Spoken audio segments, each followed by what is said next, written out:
Et tout d'abord, je suis à l'origine un diplomate qui a, pour la moitié de sa vie professionnelle, travaillé essentiellement sur les questions dites multilatérales, Nations Unies, aussi bien dans les questions de développement, droits de l'homme, humanitaire, et j'ai même exercé les fonctions de patron du maintien de la paix, le numéro 2 de Kofi Annan à New York pendant 4 années. L'autre moitié de ma vie est celle d'un diplomate qui a eu la chance de tomber dans la marmite des médias et de la culture. Et j'ai de ce fait été directeur de cabinet du ministre de la Communication au moment où on a libéralisé les médias en 81.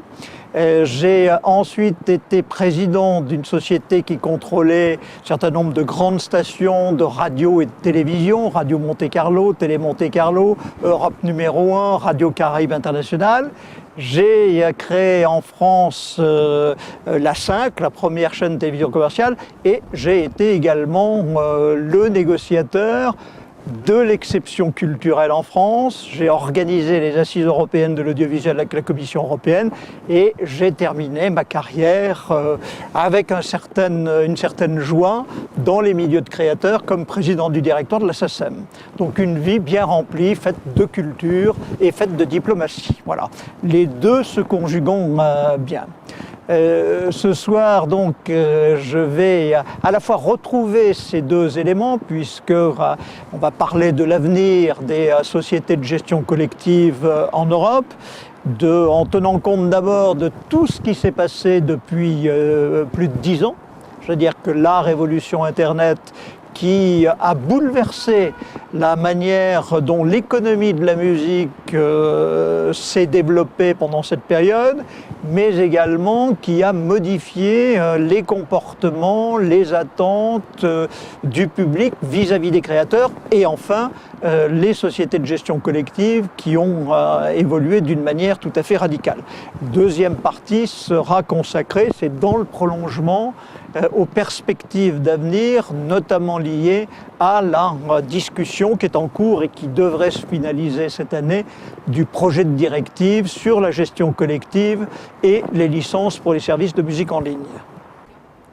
Mais je crois d'abord que du côté français, il y a une permanence, heureusement, de ce qu'est la politique culturelle de tous les gouvernements, qu'ils soient de gauche, qu'ils soient de droite, socialistes ou conservateurs.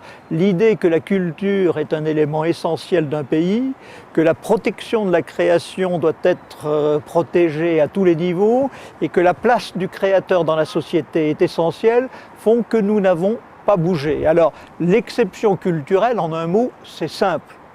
Ça valait en 1993, c'est la capacité pour chaque pays de préserver sa capacité de légiférer, de réglementer, de soutenir sa création dans l'ensemble des activités. Nous n'avions pas voulu l'intégration dans le GATT ou prendre des engagements dans le GATT en 1993 pour conserver cette liberté. Cela s'est reproduit au moment du traité sur les investissements de l'OCDE, quelques années plus tard.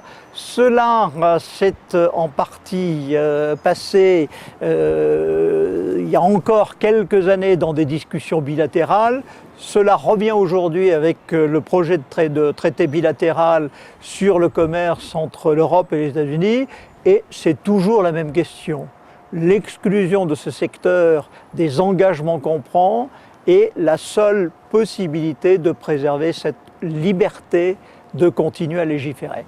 Quand on commence à accepter de réduire sa capacité à légiférer, on sait qu'à terme, on entre dans un système de concurrence totalement libre. Or là, les conditions de concurrence ne sont en aucun cas égales entre les grands répertoires anglo-américains et chacun des autres répertoires linguistiques.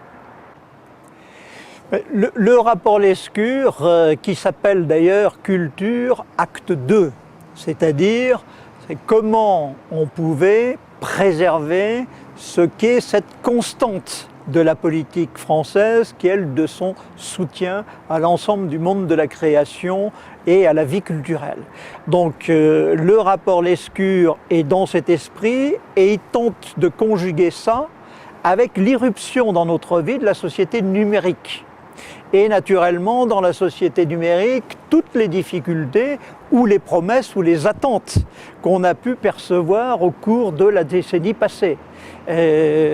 Comment à la fois on lutte contre le piratage, comment on répond à l'attente des publics d'avoir un accès très large à l'ensemble des œuvres, comment on permet aux créateurs ou aux jeunes artistes de trouver un débouché et, dans le même temps, comment on assure une véritable protection de la création et de la rémunération des droits d'auteur.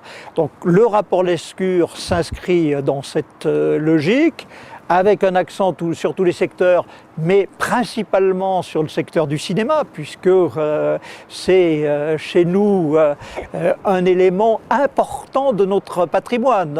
Je veux dire que le soutien au cinéma, la défense du cinéma, l'activité cinématographique est une vache sacrée en France, et c'est bien heureux, puisque on voit d'ailleurs beaucoup de réalisateurs européens qui viennent tourner en France compte tenu de l'existence de mécanismes de soutien et de réglementation qui permettent de le développer. Je veux dire que tous les pays européens devraient tenir compte de ces éléments. Il suffit de vérifier ou de voir aujourd'hui quelle est la santé du cinéma français par rapport au cinéma américain sur le territoire national et quelle est la situation dans chacun des autres pays européens.